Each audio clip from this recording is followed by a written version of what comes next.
Gobierno del Estado de Tabasco, a través de la Secretaría de Cultura, agradece a todos el interés que muestran por participar en esta segunda Semana Digital de la Economía Creativa en Tabasco. Desde el año 2021, que fue declarado el Año Internacional de la Economía Creativa para el Desarrollo Sostenible por la UNESCO, la Secretaría de Cultura de Tabasco tuvo la iniciativa de generar una serie de eventos durante la primera edición de la Semana Digital de Economía Creativa de Tabasco, contando en esa ocasión con la participación de expositores internacionales, nacionales y estatales para impulsar la conversación sobre la importancia e impacto de la economía creativa en el desarrollo económico y social del estado de Tabasco y la región a la cual pertenecemos. Es en esta edición, que se lleva a cabo del 5 al 9 de septiembre, que se plantearán las necesidades de la industria creativa y cultural, así como la de los artistas emergentes del estado, generando vínculos entre actores internacionales, nacionales y estatales para intercambiar información, mejoras prácticas, servicios, apoyos y oportunidades de emprendimiento enfocado al fomento de los talentos, las ideas y la creatividad. El día de hoy contamos con la participación del Banco Interamericano del Desarrollo, representado por la maestra Alejandra Luzardo Gutiérrez, con la interesante charla Experiencias de resiliencia a través de la economía creativa en países emergentes. Alejandra Luzardo es maestra en comunicación y producción de cine de American University, Washington, D.C., líder en innovación y creatividad en el grupo del Banco Interamericano de Desarrollo, donde dirige iniciativas sobre las industrias culturales y creativas, el emprendimiento creativo y las nuevas tecnologías. Funge como enlace en el diálogo de políticas para el sector de la economía creativa con un eje intersectorial para repensar cómo potenciar la contribución del sector creativo en el empleo y en la reactivación económica de América Latina y el Caribe. Es cofundadora de Demand Solutions. Coordina la investigación, diseño y ejecución y evaluación de proyectos de los sectores de la economía naranja. Miembro fundadora de Prodiseño, Escuela de Comunicación Visual y Diseño en Caracas, Venezuela. Bienvenida, maestra Alejandra Luzardo. Queda con todos ustedes. Los micrófonos son de usted. Muchísimas gracias, de verdad que, bueno, gracias por esa introducción tan interesante, tan grande. De verdad que estamos muy agradecidos al Ministerio de Cultura de Tabasco y a la UNESCO por estos proyectos que están llevando a cabo, que son tan importantes, conocer las lecciones aprendidas y sobre todo conocer a nuestros emprendedores creativos que generalmente no conocemos. Así que, bueno, vamos a comenzar. Y quiero recalcar que desde el Banco Interamericano de Desarrollo será clave las industrias culturales y creativas para la recuperación económica, entendiéndose que estas están ligadas y alineadas a la visión 2025, que se enfoca en la integración regional, la economía digital, el apoyo a las pymes, género, diversidad y la acción al cambio climático, ¿no? Así que para aquellos que desconocen qué son las industrias culturales y creativas, me gustaría mencionarles que tiene aproximadamente más de 38 subsectores en el que podemos ver el cine, los videojuegos, la artesanía, los teatros y muchos otros, que no voy a mencionarlos todos, pero son básicamente bienes y servicios creativos, culturales, que son capaces de estar ligados a la propiedad intelectual y que definitivamente son capaces de producir empleos y tener un impacto social y apostar a la innovación de muchos, no solamente de sus sectores, sino de otros sectores. Si esto lo llevamos a números, esto sucedió antes de la pandemia, obviamente, estamos hablando que la fuerza laboral mundial de la economía naranja supera la industria automotriz de la Unión Europea, Estados Unidos y Japón, y en Latinoamérica representa aproximadamente 1.9 millones de trabajadores. Un dato interesante que pudimos analizar recientemente es que las industrias culturales y creativas, los emprendimientos, tienen un 13% más de mujeres, y esto hay que anotarlo para que así podamos empoderar a todas esas mujeres que están liderando estos emprendimientos. Los contenidos digitales, que es uno de los sectores que diríamos son los de mayor crecimiento en las industrias culturales y creativas, básicamente han tenido un crecimiento anual del 15%. Esto es súper relevante, ya que muchas plataformas, ya sea en el sector del cine, el de los contenidos, el de los videojuegos, al final todos ellos están desarrollando contenido y es un sector muy relevante. Miremos este pantallazo de cómo es el mundo, el universo de los medios, ¿no? Y aquí vemos actores que son conocidos para nosotros como las plataformas en las que nos conectamos cada día a ver algunas de las películas, pero también vemos como, por ejemplo, otras plataformas que en su momento se desarrollaron para vender productos, por ejemplo, como el caso de Amazon, hoy en día están apostando también a los contenidos. Entonces vemos cada vez más la oportunidad tan grande que tiene el sector de las industrias culturales y creativas para aquellos un poco más mayorcitos que crecieron viendo la Metro Golden Mayer, este león en estas películas de blanco y negro, sabemos cómo, bueno, así comenzó este mundo del cine. Hoy en día Amazon compró la Metro Golden Mayer, entonces vemos cómo ellos, estas grandes empresas, están viendo la gran oportunidad. Se calcula que en América Latina en el 2019 se invirtieron unos 5.7 mil millones de dólares en producciones audiovisuales y eso tuvo un impacto en 1.600.000 empleos. Y anótense eso porque es importante que podamos entender el impacto en los empleos. Y el impacto indirecto fue de un 33%, de lo que poco se habla es del impacto indirecto, que es un 67%, eso es mucho mayor. Y básicamente estamos hablando de sectores como el sector del turismo, el sector de la salud, el sector que tiene que ver con la gastronomía, en fin, muchos otros sectores. Algunos de ellos pueden estar relacionados con las industrias culturales y creativas y otros no necesariamente.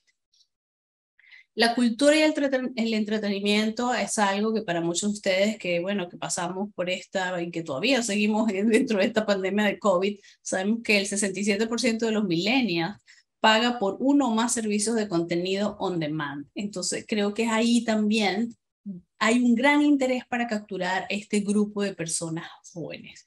Pero no solamente vemos cómo estas plataformas se enfocaron en el mundo del cine, sino que vemos, por ejemplo, en Argentina hay una plataforma que se llama Teatrix, que se ha enfocado en el mundo del teatro, algo que conceptualmente lo asociamos al mundo presencial. Esta plataforma no es nueva, tiene más de 8 años, pero es interesante porque, por ejemplo, en Buenos Aires sabemos que tenemos más de 187 teatros, sobrepasando ciudades como París y como Nueva York.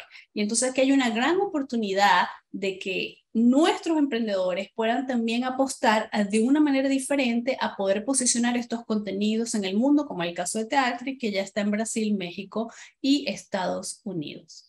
El mundo de la música siempre es sorprendente porque América Latina volvió a ser la región más de mayor rápido crecimiento en el 2020 y esto es algo realmente interesante. Si ven este gráfico, ven como el más del 15% o lo ocupa nuestra región, así que va a la vanguardia con muchos otros países. Pero también vemos una serie de emprendimientos un poco diferentes que apuestan, por ejemplo, al mundo de la alimentación, como es el caso de esta compañía Nopcop, que ya ha sido valorada por muchos millones de dólares. Pero sobre todo, lo que quiero recalcar acá es cómo han podido traer innovación hacia el sector alimenticio, utilizando solo vegetales, y vemos cómo las industrias culturales y creativas también están innovando en esta intersección con la tecnología. Algo que nos sucedió en nuestra pandemia es que no podíamos salir de casa y sucedió algo muy interesante porque vimos cómo surge este nuevo concepto que se conoce como el Dark Kitchen, que fueron las cocinas ocultas. ¿Y qué sucedió con estas cocinas ocultas? Muchas de las personas que realmente de repente no podían o no tenían la capacidad de desarrollar un restaurante se vieron con la gran oportunidad de ofrecer sus servicios desde otro lugar. Y estas cocinas actualmente están en miles de lugares como Colombia, Argentina, Brasil, Chile, hay más, México, hay más de 400 cocinas. Esto era para el 2020 y seguro que están creciendo mucho más. Pero este modelo de negocio también es importante recalcar porque no es el típico que vemos que tiene que tener un local específico, donde hay mesoneros, donde hay lo típico de un restaurante. Entonces vemos como plataformas que llevan el delivery de estas comidas, como por ejemplo, Rappi, iFood, Uber, se asocian a este tipo de propuestas para llevar esta alimentación a varios lugares, ¿no? Otro tema interesante que tienen las industrias culturales y creativas es la apuesta a la robótica.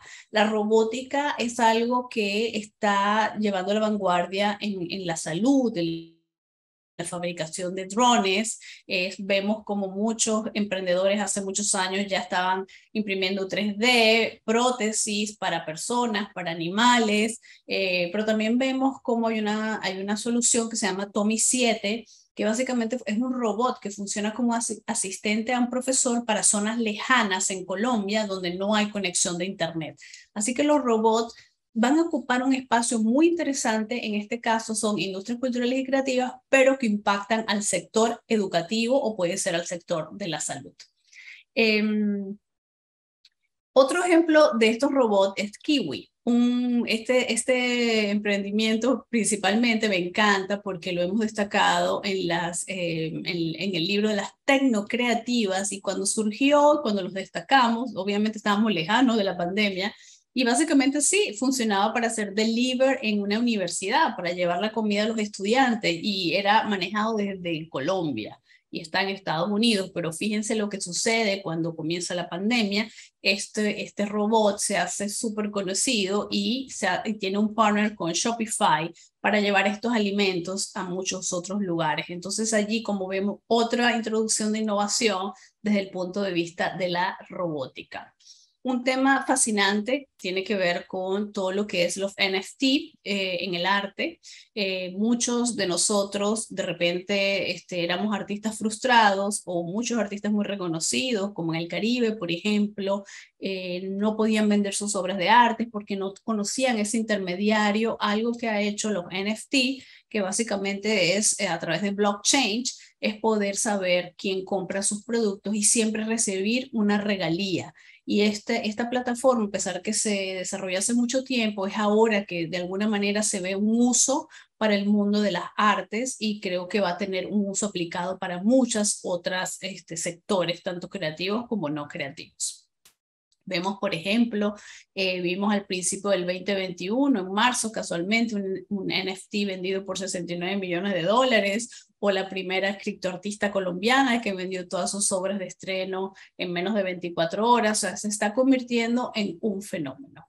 Otro sector, que es un sector que de verdad yo lo llevo en el corazón, hicimos un gran estudio de los videojuegos, no son un juego, es el mundo del entretenimiento. Las personas que desconocen realmente el mundo de los videojuegos, pues siempre lo vieron como un entretenimiento un poco más demonizado, pero durante la pandemia se reivindica. ¿Y qué pasó? Muchos de estos videojuegos logran ventas récord, la gente comenzó a ver un propósito, comenzó a ver que los videojuegos no necesariamente se usaban para estar entretenidos, sino también para el mundo de la educación, y para aquellos que pensaban que los videojuegos no podrían ser tan impactantes a nivel de empresa, tenemos un unicornio brasileño que se llama Wildlife, así que es como cualquier otra empresa. Es algo muy interesante. También tenemos un ejemplo muy bueno que es Assassin's Creed, que es un juego que se desarrolló no con el propósito educativo, pero que hoy en día es un videojuego que se usa en las universidades para aprender historia a un nivel mucho más profundo, ¿no?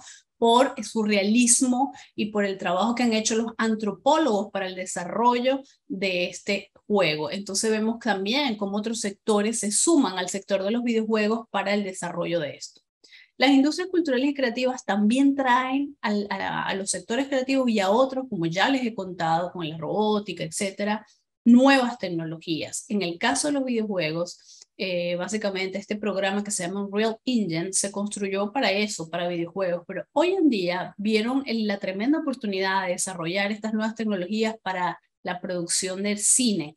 Lo que antes se conocía como esas pantallas verdes que filmabas y luego ponías lo que va detrás, el background, hoy en día se filma con unas pantallas LEDs muy sofisticadas y que le permite abaratar los costos de postproducción a estas compañías. Entonces creo que a nivel tecnológico, de hecho se hizo la película Mandalorian para aquellos que tuvieron la oportunidad de verlas, pero es muy interesante cómo las nuevas tecnologías están impactando también al sector audiovisual.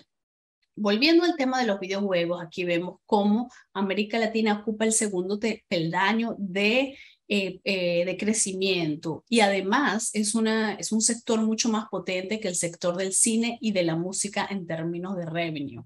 Así que es muy importante que la gente comience a mirar. Aquí les voy a poner un ejemplo. La semana pasada salió un estudio de cuántos estudios de videojuegos habían en Brasil. Cuando hicimos este análisis, hace unos 3 años atrás habían 880, hoy en día hay 1000. Aquí lo interesante es que, por ejemplo, en China hay más de 6000 estudios, pero en un solo estudio hay más de 1000 personas trabajando en él. Entonces, el nivel de empleo, a pesar de que en América Latina todavía muchos de estos emprendedores son compañías chicas de 3 o de 4 personas, tienen el potencial de poder crecer, y eso es algo importante que podamos ver. En un estudio reciente que hicimos de emprendimiento creativo, también nos enfocamos a básicamente analizar los éxitos, los fracasos, a entender quiénes eran estos emprendedores, ya que poco se conocía de ellos, ¿no? Y una de las cosas que más nos impactó es saber su edad. Los emprendedores creativos, a diferencia de lo que se conocía, que eran personas muy jóvenes, que hacían estas innovaciones en el garaje, como se veía cuando surgió las grandes compañías en Silicon Valley, en América Latina no necesariamente son personas que tienen una edad aproximada de 35 años, obviamente dependiendo del país donde te encuentres, pero más que ello, son personas que de repente están haciendo esto como su segundo trabajo, o lo están haciendo de alguna manera porque les encanta la creatividad o su proyecto. Muchos de ellos han fracasado a lo largo de su vida con varios proyectos creativos, y todo eso hay que entenderlo. Y cuando analizamos las causas del fracaso de estos proyectos, vimos 3 tendencias que son muy importantes. La primera es la finanza, la mala planificación financiera de estas empresas. Por lo general la gente es creativa, pero no necesariamente se asocia con alguien que les pueda ayudar al tema financiero. El segundo es el mercado meta. Muchos de estos emprendedores se enamoran de su idea, pero no entienden a quién van a vender sus productos, quiénes son sus compradores, quiénes son sus competencias. Y el tercero, que es el nada que ver menor, pero muy importante, es el flujo de efectivo. Y aquí quiero poner un ejemplo. Hay muchas empresas que hemos visto que han sido exitosas en su momento, pero cuando les hacen un pedido mayor, obviamente no tienen la capacidad porque no tienen el flujo de capital, y estas empresas fracasan. Pues por ello que necesitamos nuevos instrumentos financieros para apoyar a nuestros emprendedores. Aquí podemos en este gráfico viajar un poco de la manera de cómo se financian los emprendedores creativos. Vemos dinero propio, familias y amigos, primeros clientes, pero vemos como la banca apenas el 4.1% del 48.9% del dinero propio de los emprendedores. Ni se diga los gobiernos que están al final del gráfico, que es 1.1%, y el capital semilla el 0.8%. Esto es muy importante saberlo, porque para no verlo como algo negativo, tenemos que verlo como la gran oportunidad que tenemos en el mundo financiero para apoyar a estas empresas. En los gobiernos se han desarrollado en toda América Latina. De hecho, los invito a descargar este libro, Financiamiento Público a la Cultura y la Creatividad. Tenemos varios tipos de inversiones, directos, indirectos, de oferta y de demanda. Obviamente no los voy a mencionar todos, pero creo que es importante conocerlos y que los gobiernos y el sector público y privado puedan trabajar de la mano para poder llenar estos vacíos. Este tipo de proyectos no quiere decir, o este tipo de intervenciones e instrumentos no quiere decir que estén todos en todos los países, pero es importante conocerlos y saber qué ha funcionado más o menos, y sobre todo, como les dije antes, llenar estos vacíos. Uno de los ejemplos que quiero traer acá es un proyecto con el que el BID trabajó y el gobierno de Colombia, que fue el primer bono naranja de América Latina y el Caribe, y este bono funciona como cualquier otro bono de inversión. No tiene nada diferente. Los bonos naranjas son un instrumento financiero que funciona como ya dije, como cualquier bono ordinario, pero sus recursos están destinados a financiar y a refinanciar vía crédito las actividades y proyectos de las empresas vinculadas a la economía naranja, ¿no? Y básicamente este bono impactó más de 120.000 empresas en Colombia. Tenemos otros incentivos muy distintos, que es, por ejemplo, el incentivo fílmico en la región, y de eso me gustaría destacar que para el 2020 se introdujo este certificado de inversión audiovisual que permitió acceder a muchas compañías de audiovisuales un descuento tributario de un 35% del valor total de los servicios incurridos en el territorio nacional, y esto se desarrolló para más de 42 proyectos, llegando a generar más de 6.000 empleos. Aquí lo interesante es cómo poder conocer esto, y cuando esto lo ponemos en el mundo y cómo estos emprendedores llegan y tienen este capital, poder tener una correlación. No podemos ir uno por un lado y otro por el otro. O sea, los gobiernos no pueden hacer este tipo de instrumentos y no entender que la banca también necesita hacer algunos cambios para que el ecosistema en sí pueda beneficiarse, ¿no? Otro tema interesante que creo que es importante mencionar es cuando hablamos con los inversionistas, nos pasaba mucho que nos decían, bueno, nosotros hacemos inversión a las industrias, o sea, a cualquier industria, somos agnósticos, pero fíjense que en Colombia pasó algo muy interesante, que existen más de 145.000 unidades productivas, micro y pequeñas empresas que hacen parte del tejido empresarial del sistema de la moda. Y esto básicamente es el principal empleador de la industria manufacturera del país. Y es así como surge este fintech que se llama Banca Moda. Y creo que es interesante este caso porque vieron la gran oportunidad de poder dar acceso al crédito a estas empresas que básicamente se enfocan en la moda, ¿no?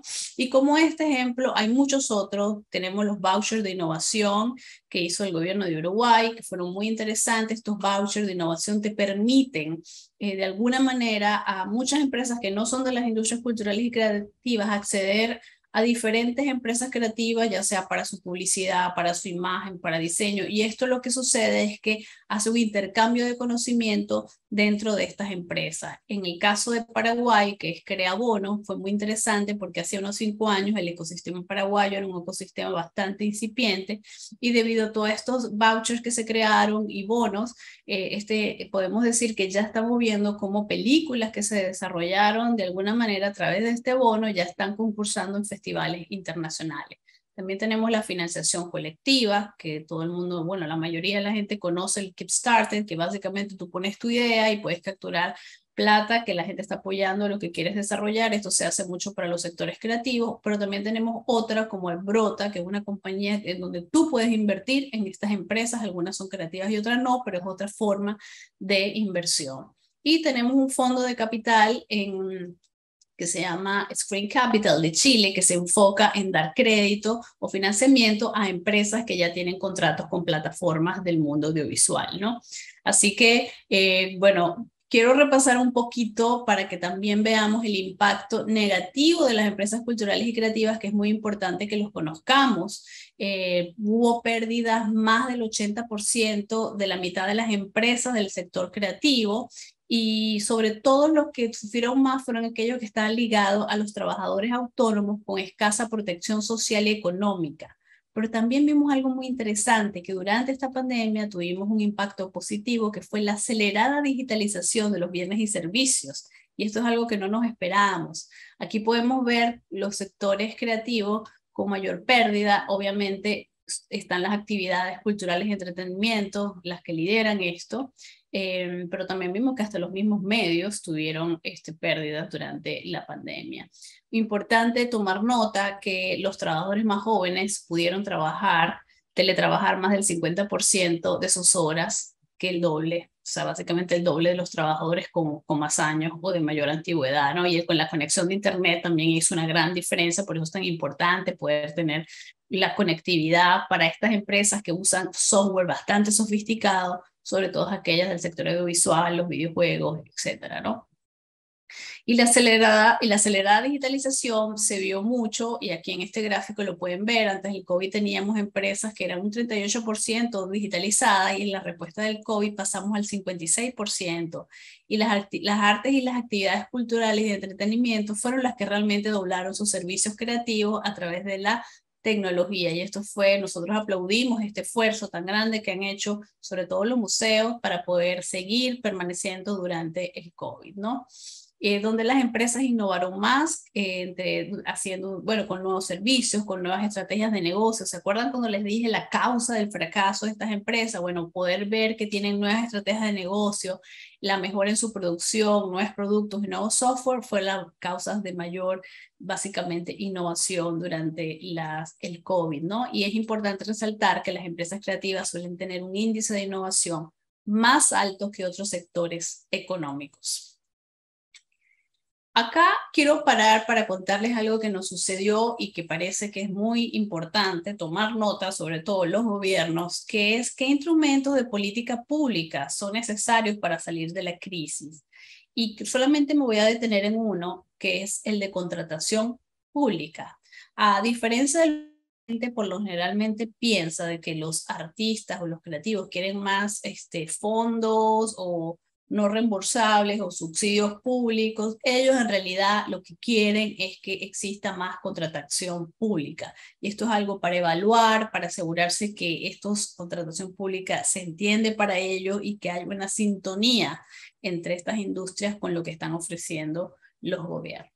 Ya por último, para finalizar, me gustaría, puntualizar en estas reflexiones, las empresas creativas de la región aumentaron rápidamente sus productos ofreciendo un formato digital y muchas de estas empresas fueron innovadoras durante el COVID. Por eso es importante que los gobiernos puedan seguir apostando a instrumentos como el que vimos anteriormente, pero también los bancos puedan establecer nuevos productos financieros para poder desarrollar y que ellos desarrollen sus productos y servicios. Sobre todo la banca necesita crear nuevos instrumentos financieros que realmente sean accesibles para las diferentes tipologías de las empresas creativas. Así que aquí les dejo una variedad de contenido gratuito que tiene el Banco Interamericano de Desarrollo, que ha desarrollado exclusivamente para que ustedes puedan accederlo. Y las últimas publicaciones que están enfocadas en carnavales y festivales, edutainment, museos, música, artes escénicas, gastronomía, turismo y marca país y su relación con las nuevas tecnologías. También tenemos un podcast que se llama Región Naranja, donde contamos lo que nadie conoce de los emprendedores creativos, y esto no necesariamente son proyectos del banco, pero son proyectos muy interesantes de nuestros talentos en la región. Ahí tenemos muchos podcasts que están enfocados en las innovaciones que ha hecho México.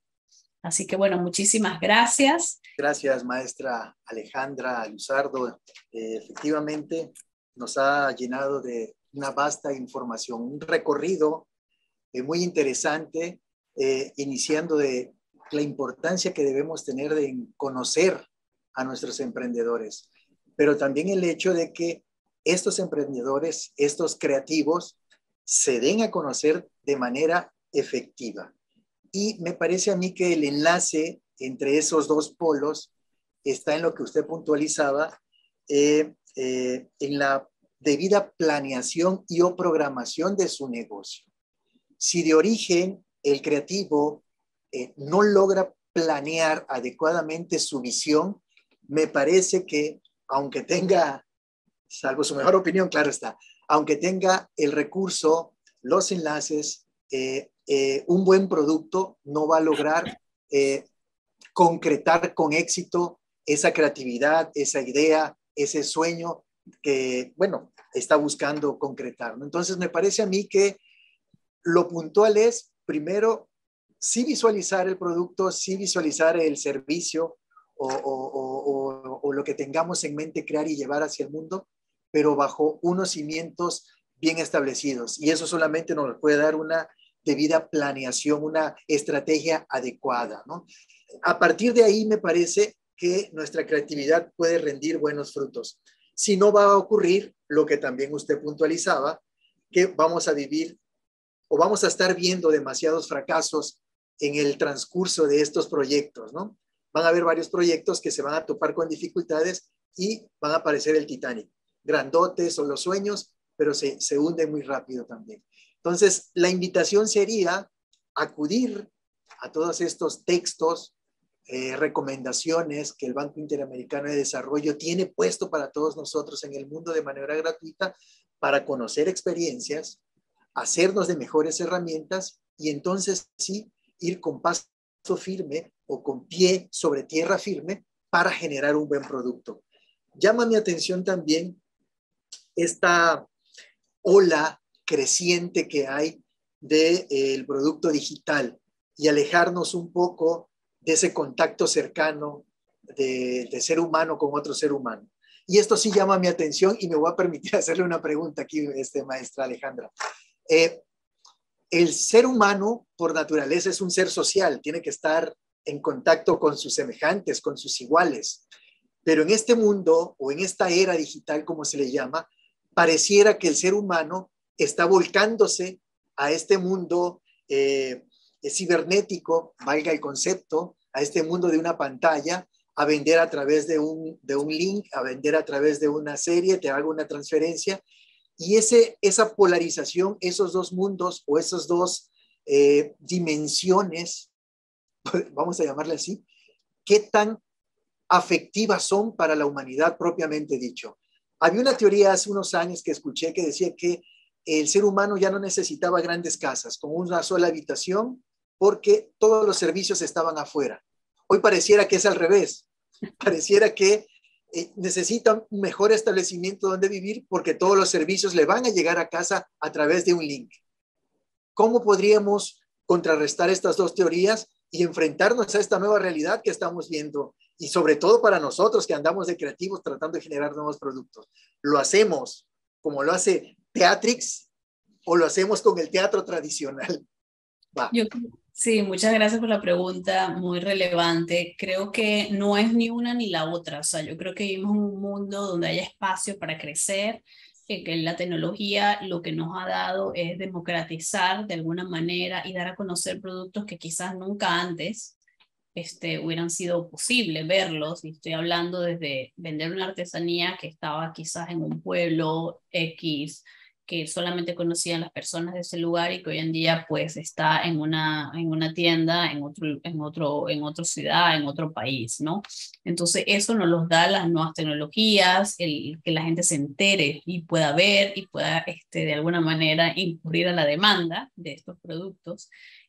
También nos da, sobre todo en el mundo de los contenidos, un universo de cosas que antes no teníamos posibilidad de acceder. Obviamente que todo va a depender de si tienes conexión a internet para ver la mayoría de estas cosas, pero creo que es bastante debatible porque los libros en su momento, cuando me acuerdo cuando surgió todo lo del internet, la gente decía, los libros van a morir, ya nadie va a comprar un libro, y en realidad lo que sucedió fue que hubo más demanda de libros físicos.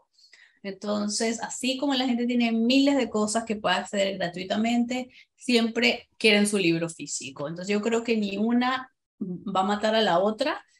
Creo que dentro de las industrias culturales y creativas hay miles de apuestas que tienen que ver con lo físico. La gastronomía no la puedes ver a través de la pantalla, la puedes observar y puedes crear una demanda de estos restaurantes, ¿no? A través de la tecnología te permite crear esa demanda, pero al final necesitas ir al lugar para poder probar esas comidas espectaculares que, por ejemplo, tiene México, ¿no? Lo mismo sucede con el turismo y la marca país. Hay un estudio muy interesante que hizo Netflix de cómo impacta las películas y todo lo que uno ve durante la película para que la gente se crea esa demanda de querer ir a visitar en vivo y directo a ese lugar. Entonces la tecnología lo que nos está abriendo es una puerta de posibilidades que antes no teníamos y que definitivamente muchas de los sectores de las industrias culturales y creativas son mucho más cercanos, con una relación mucho más en persona, como tú lo has definido, y eso no creo que va a acabar. La tecnología más bien lo va a enriquecer. En ese sentido, creo que abona también otro punto, otra arista que tocó durante su exposición. Y me parece que es, si la memoria no me falla, de los estándares con mayor porcentaje de atención por parte del sector creativo, que es la robótica. Que la robótica no solamente ayuda a la cuestión de salud, nos mencionaba usted, por ejemplo, sino también a las cuestiones de contenido digital. Puso del ejemplo de las películas, series, Mandalorian puso de ejemplo usted, cómo las nuevas tecnologías hacen que las producciones de alguna manera sean más rápidas, pero también más baratas. Y eso hace que también el producto sea o llegue más pronto a la población, a los fans o a los adictivos a ese tipo de productos, y generen una nueva actividad. Pero lo que hace usted referencia es que esa tecnología, ese producto, dron, robótica, como se le quiera llamar, genera no solamente el recurso, el éxito del creador, del creativo, sino que genera empleo para quien lo va a utilizar, y genera empleo para el que lo está produciendo, y genera empleo para el que lo vendió, ya el producto final, ¿no? Y todo aparece a partir de un dron o de un nuevo producto tecnológico que genera facilidades al director, al creativo, al guionista, al actor, al iluminador, etcétera, etcétera, etcétera, en el caso de cine. ¿Debemos entonces apostar los creativos a un solo sector o debemos dinamizar nuestras actividades creativas y enriquecer esta actividad que la nueva era nos está presentando? Creo que hay que hacer la salvedad que el sector de mayor crecimiento es el de los contenidos digitales, ¿no? Y dentro de esto, el segundo son los temas audiovisuales. Dentro de los temas audiovisuales hay muchos otros sectores que ya yo les expliqué anteriormente. Pero sin embargo, creo que hay que entenderlo como que muchos de los sectores de las industrias culturales y creativas pueden viajar de un sector a otro. Por ejemplo, la música. Un músico generalmente, pues de repente podría estar trabajando en un concierto, pero también podría estar trabajando creando música para videojuegos o para el mundo del cine. Cada uno tiene sus peculiaridades, sus particularidades, pero el poder abrir una gama, sobre todo mirar el sector del entretenimiento como tal, como un sector amplio, en donde se complementa entre una cosa y otra, porque para hacer una película no solamente necesitas el productor, el guionista, necesitas el iluminista, el maquillador, los actores, y como yo les comenté, hay un impacto también indirecto a sectores de la salud, del turismo, etcétera, ¿no? Entonces son muchos empleos que están correlacionados dependiendo de estos sectores. Y creo que más allá de poder definir cuáles son los sectores que deberíamos apuntar o no, yo creo que habría que hacer una reflexión, primero entender en ese lugar, en esa región, qué existe hoy en día que ha evolucionado, ¿no? ¿Cuáles son los emprendedores realmente creativos que tenemos? ¿Se enfocan a la artesanía o a las nuevas tecnologías o a la gastronomía? Primero entender lo que hay. Luego, analizar qué tanta inversión de talento se tiene que hacer para, supongamos que queramos desarrollar el sector audiovisual, pues se necesita no solamente capacitar a estos talentos, se necesita también hacer las políticas para crear de alguna manera esta necesidad o esta invitación a los inversionistas para que vengan a invertir o a filmar en tu región. O sea, hay una serie de cosas que no es ni una ni la otra, sino se tiene que ver mucho más de una manera, mucho más ecosistemática para que podamos entender dónde debemos apuntar. De hecho, nosotros hoy casualmente estamos comenzando a hacer un análisis de varias regiones en México para apoyarles y para poder entender desde lo que hay, porque a veces lo que hay está ahí y no necesita nada más, o necesita ciertas peculiaridades, como decir, mayor exportación, o necesita volver a sus inicios, invertir en la materia prima, no lo sé. Pero también ver que otros sectores de las industrias culturales y creativas son potenciales para esa región. Y eso sobre todo es algo que hay que mirarlo con lupa, hay que mirarlo, hay que sentarse, hay que ponerlo en blanco y negro para poder entenderlo y poder potenciarlo. Ahí yo sé que en México hay regiones que se enfocan más en la artesanía, otros en la moda, otros en la gastronomía, otros en el turismo, bueno, en fin, hay tantos sectores, ¿no? Así que creo que no hay que descartar ninguno, pero sí hay que entender qué es lo que más se ha desarrollado y cuál sería el potencial mirando al futuro. Esta era digital nos invita a que estemos conectados o interconectados. Y esto me lleva a un razonamiento. El creativo, llámese músico, bailarín, actor, etcétera, es bueno en su disciplina, pero para generar una buena planeación, creo que debe invitar a su alrededor a personas especialistas pues, en planeación estratégica, se me ocurre, un buen generador de marca, de imagen, para generar un buen proyecto y su idea, su sueño, repito, esté sobre terreno firme, para hacerse de recursos, para presentar un proyecto y sabes qué, necesito el financiamiento aquí está mi idea, plasmado, mi proyecto, debe de ir de manera seria, concreta, siguiendo los lineamientos, pero creo que no debe de ir solo, deben de ir juntos, deben hacer ecosistema, efectivamente, para que ese ecosistema interno o chiquito, por decirlo de alguna forma, explote y se explaye hacia el mundo digital, que es prácticamente en el que estamos inmersos todos ya en este mundo. Creo que aquí lo que vemos es que por lo general los creativos se enamoran de sus ideas, como les dije, no miran cuál es su competencia o a quiénes van a vender esos productos, pero sobre todo en la parte de planificación, y para eso están las universidades, también están las aceleradoras, las incubadoras, hay muchas iniciativas que apoyan del día a día a estos emprendedores para solidificar el conocimiento realmente para llevar una empresa de cero a que sea multinacional, por decirlo así, ¿no? Entonces, ¿cómo lograr eso? Con aprendizaje y con asociatividad. Te tienes que asociar con gente que conoce, que lo ha hecho antes, que puede ser tu mentor, que te pueda apoyar, que te pueda ayudar, pero para ello creo que la mejor manera es poder tener o acercarte a todos estos cursos que se dan. De hecho, en el banco tiene uno muy interesante para emprendedores, y que les puede ayudar y enfocarse un poco de cómo construir estos negocios. No hay una fórmula perfecta, pero hay cosas que son básicas que de repente no se toman en cuenta por desconocimiento. Entonces creo que es importante que puedan, así sea desde bailarín o lo que fuera, para poder sobresalir y llevar una empresa o una pyme o un emprendimiento saludable, por decirlo así, es importante que puedas asociarte y conocer qué son esas cosas que te faltan o que necesitas aprender para seguir creciendo. Yo no sé si todavía exista o sea válida esa famosa teoría del FODA, ¿no? Pero igual y puede aplicar, ¿no?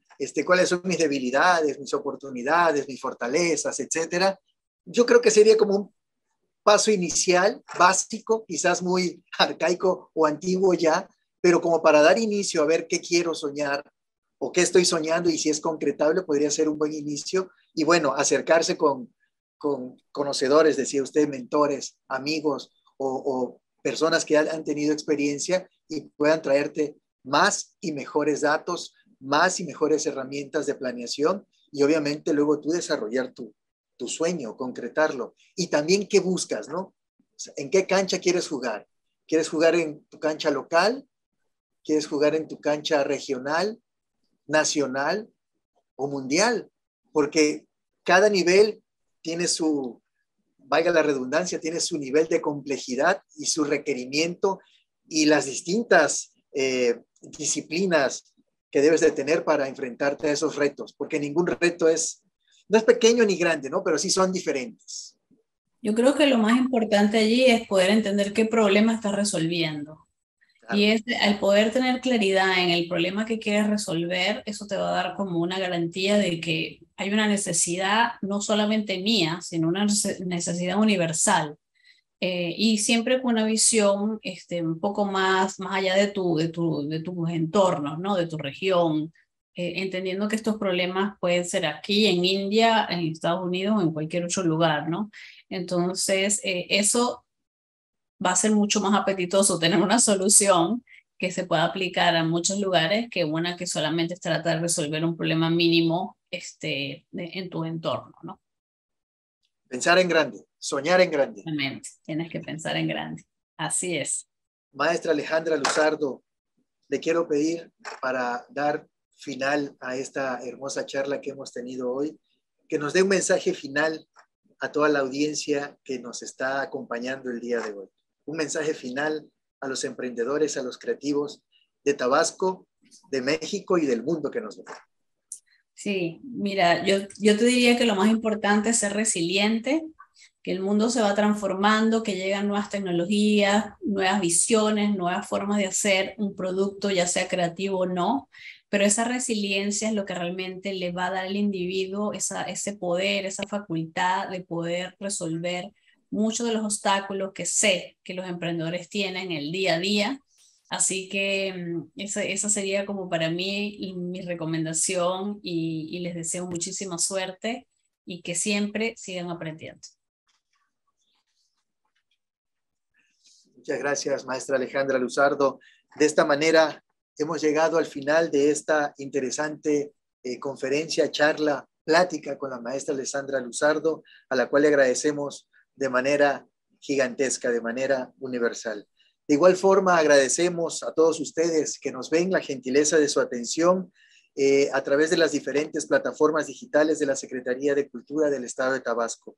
Y les recordamos estar pendientes pues en todas nuestras redes sociales y demás sistemas de conectividad para que nos acompañen en esta segunda semana de la economía digital que se celebra del 5 al 9 de septiembre de este año 2022. Por su atención, muchas gracias. Hasta la próxima. Y maestra Alejandra, nuevamente, muchas gracias. Hasta luego. Muchas gracias por la invitación.